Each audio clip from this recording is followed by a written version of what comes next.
good morning, good morning! Welcome back to Children's Church. I'm so glad to have you here with me. All this month we've been talking about God has a plan for me, for us. And we're talking about people in the Bible God had a plan for. Today we're talking about two people who were part of God's plan, one who was part of God's first plan, and one who was part of God's backup plan because someone didn't listen. We're in the book of Judges. We're in chapter 4. We're talking about three people. Their names are Deborah, Barak, and Jael. That's probably how her name is said. That's how I'm going to say it for the lesson. You guys can look it up yourselves. I've heard it pronounced several ways. I at least know how to say Deborah, thankfully. All right, chapter 4, verse 1. We're going to jump in. The Israelites again did what was evil in the sight of the Lord after Ehud the judge had died. So the Lord sold them into the hand of King Jael of Canaan, who reigned in Hazor. The commander of his forces was Sisera, who lived in Hasheroth of the nations. Sisera is also important in the story, but his name's not very important to remember. Just remember he's the bad guy.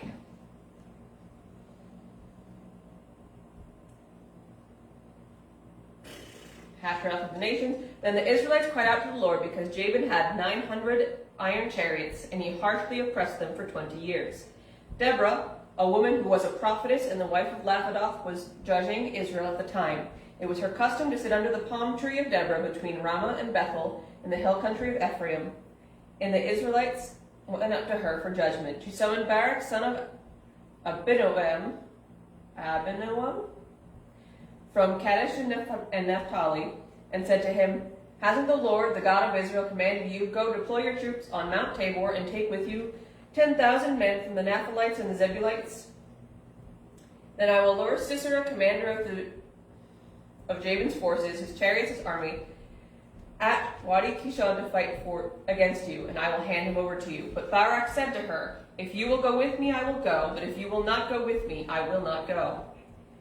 "I will go with you," she said, "but you will not receive the honor on the road you are about to take, because the Lord will sell Sisera into a woman's hand." Now remember, God's first plan, his first instruction was to Barak. "You take them there, and I will deliver them into your hands." He refused. He would not go without Deborah. Now personally, I do think that was a smart move. Deborah was a very smart lady. She had very good battle strategy, and she was God's chosen person for the hour.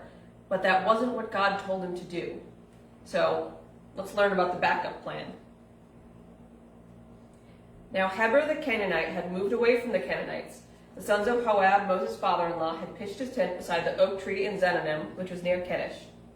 It was reported to Sisera that Barak, son of Abinoam, had gone up to Mount Tabor, and Sisera summoned all 900 of his iron chariots and all the people who were with him from Mount Hashereth of the nations to Wadi Kishon. Then Deborah said to Barak, "Move on, for this is the day the Lord has handed Sisera over to you. Hasn't the Lord gone before you?" So Barak came down from Mount Tabor with his 10,000 men behind him. The Lord threw Sisera, all his charioteers, and all his army into confusion with the sword before Barak. Sisera left his chariot and fled on foot, and Barak pursued the chariots of the army as far as Hashereth of the nations, and the whole army of Sisera fell by the sword, and not a single man was left, just as God had said.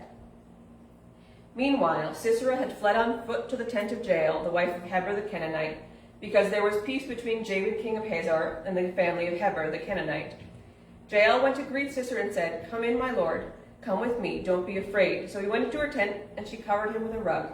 He said to her, "Please give me a little water to drink, for I am thirsty." She opened a container of milk and gave him a drink and covered him again.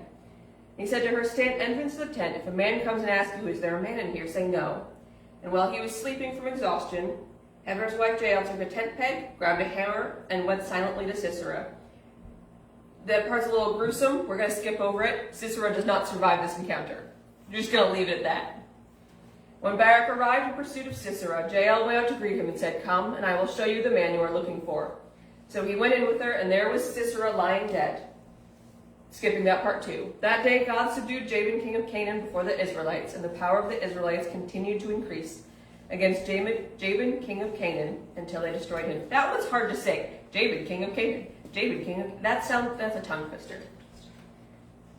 So the next chapter is the Song of Deborah, which it's a literal song. I do not know the tune. It might be recorded somewhere, but we're not going to read that part. Today we're talking about plans and backup plans. So there was this cycle that happened in the Bible over and over again. The Israelites would do something evil and God would let someone else sweep in and harm them or subjugate them. And then they would turn back and cry out to God, and God would help them again. This happened over and over again. This time it was a 20-year suppression of the Israelite people. We're missing part of the story. We know that Barak was called to take his army down Mount Tabor. And we also know from contemporary sources that the way Deborah had this battle plan executed was hugely effective, enough that they used her plan again in World War II and swept in the exact same way, in the same place that Deborah did on Mount Tabor. She was a very clever lady, but God's first plan was Barak. He was the captain of God's army, and he was supposed to lead them. But he didn't listen to what he was told. So he did not get the glory of it. He said the glory will go to a woman. And we could say Deborah. She's one of the very few female judges and prophetesses we know about in the Bible. Or it could be Jael, who was an Israelite woman whose husband was cozy with the king of Jabin, who was oppressing the Israelites. But she chose her own people, her own God, and God's own plan over that. She knew that this man would hurt her people, and she took care of the problem. I don't recommend doing things that way, but it is very interesting because Barak was God's first plan. And when he rejected that plan, Deborah said, "You will still get the victory, but no one will remember it's your victory. It will go to a woman." And it went to Jael, wife of Heber, the Canaanite. Canaanite and Canaanite sound way too similar. Just by the way, they're spelled differently. One has a K and an E. Canaan has a C and an A, if you were wondering.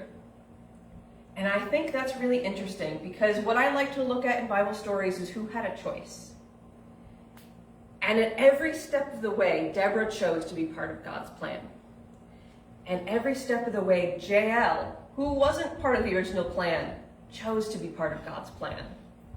Barak chose not to. He does not get the glory because he didn't follow God's first instruction. But just because he said no doesn't mean God's plan didn't happen. Esther could have said no, even though she was there. God would have found another way to save his people. Jesus could have said no in the garden, and God would have sent someone else to die for us. At every point, we have a choice of whether we're going to follow God's plan. But God's plan is going to happen regardless of us. And at every step, we have the choice to actively be a part of his plan.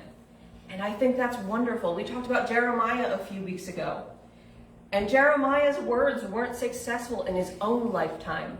But here we are several thousand years later, still listening to his words. His choice to be part of God's plan, even when it was hard, went past his lifetime. Jeremiah is still affecting us today. We all have our choice to be part of God's plan, whether it was plan 1 or plan number 5. We have a choice every day, and we always have that choice because God will never force us to do something. He always wants us to choose him willingly. I just think that's a wonderful thing. Every time you look at these stories, you can see where people have their choices. Even Barak, yes, he didn't get the glory, but he still got the victory. He was still a part of God's plan, even though he didn't make the choice God wanted him to make. That's what I wanted you guys to remember for this week. We'll be back next month with a whole new lesson series, and I will see you guys then.